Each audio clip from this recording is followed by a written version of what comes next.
Ndatangira nsuhuza buri munyarwanda aho ariho hose, mwifuriza amahoro n'umugisha.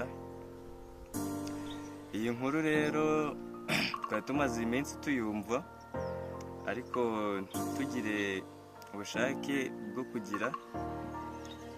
bwo kuyivugaho, ariko uyu munsi nibwo nayumvishije, nabo batwise iminyorogoto nkababara, nkibaza ukuntu umunyarwanda ahinduka umunyorogoto cyangwa umuturage aho ariho hose ari wese.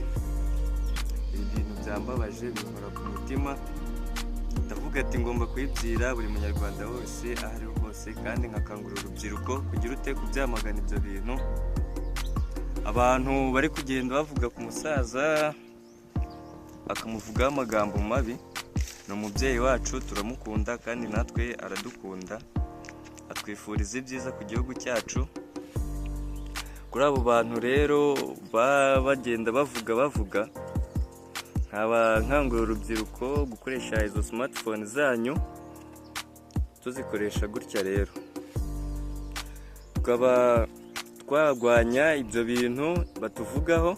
Igihugu cyacu dufite umutekano, turagenda isaha zose dushakira, zose turagenda saa 5 uragenda ugahaha kandi ukagarukana amahoro nta kibazo.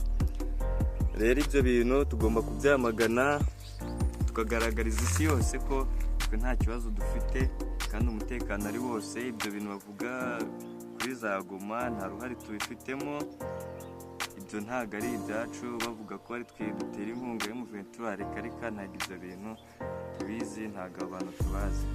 Rero nk'urubyiruko ibyo bintu tubyamagane kandi